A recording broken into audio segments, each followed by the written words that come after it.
Hello বন্ধুরা, বাংলাদেশের ছোট পর্দার জনপ্রিয় অভিনেতা ফারহান আহমেদ জোবান জটিল রোগে ভুগছেন। আপনারা হয়তো ইতিমধ্যে কম বেশি সকলেই জোবানের ফেসবুক পেজের স্ট্যাটাসের মাধ্যমে জেনে গিয়েছেন জোবান বিরল এমনকি জটিল রোগে ভুগছেন। ফারহান আহমেদ জোবানকে আমরা কম বেশি পছন্দ করে থাকি, এমনকি তার নাটকগুলো আমরা কম বেশি সকলেই দেখে থাকি।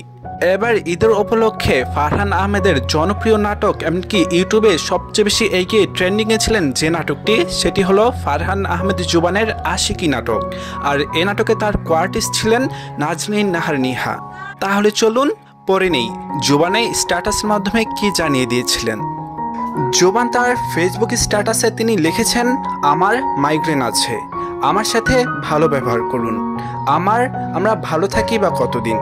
বেশি গরম পড়লে আমাদের মাথা ব্যথা করে, আবার বেশি শীত পড়লেও মাথা ব্যথা করে। এখন বৃষ্টির সিজন, বৃষ্টির পানি মাথায় পড়লেও মাথা ব্যথা করে। মাইগ্রেনে রোদে গেলেও বাড়ে, আগুনে গেলেও বাড়ে, চোখে আলো লাগলেও বাড়ে। খুব সাউন্ড হলেও মাইগ্রেন বেড়ে যায়। একটু এদিক সেদিক তাকালেই ব্যথা এসে হাজির। তাই বলছি, যাদের মাইগ্রেন আছে তাদের একটু স্পেশাল কেয়ার করা উচিত।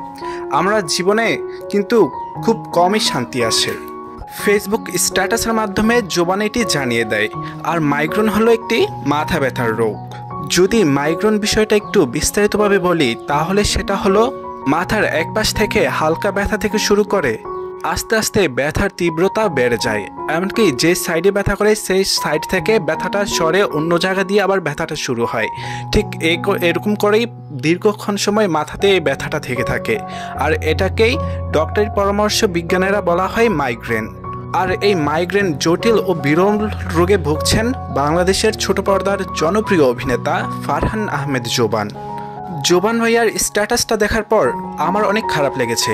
বিশেষ করে জোবান ভাইয়া আমার স্পেশালি খুব ভালো একজন অভিনেতা। আমার খুব ভালো লাগে তাকে, তার নাটকের কাজগুলো অনেক ভালো লাগে।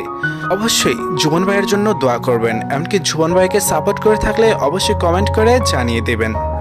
হ্যালো বন্ধুরা, ভিডিওটি কেমন হয়েছে? ভিডিও যদি ভালো লেগে থাকে তাহলে অবশ্যই আমাদের চ্যানেলটি সাবস্ক্রাইব করে পাশে থাকবেন। আর অবশ্যই কমেন্ট করে জানিয়ে দেবেন আপনাদের পছন্দ অভিনেতা অভিনেত্রীদের কথা। আর মিডিয়া জগতের সকল আপডেট পেতে আমাদের চ্যানেলটি সাবস্ক্রাইব করে পাশে থাকার জন্য আমন্ত্রণ রইল। ধন্যবাদ।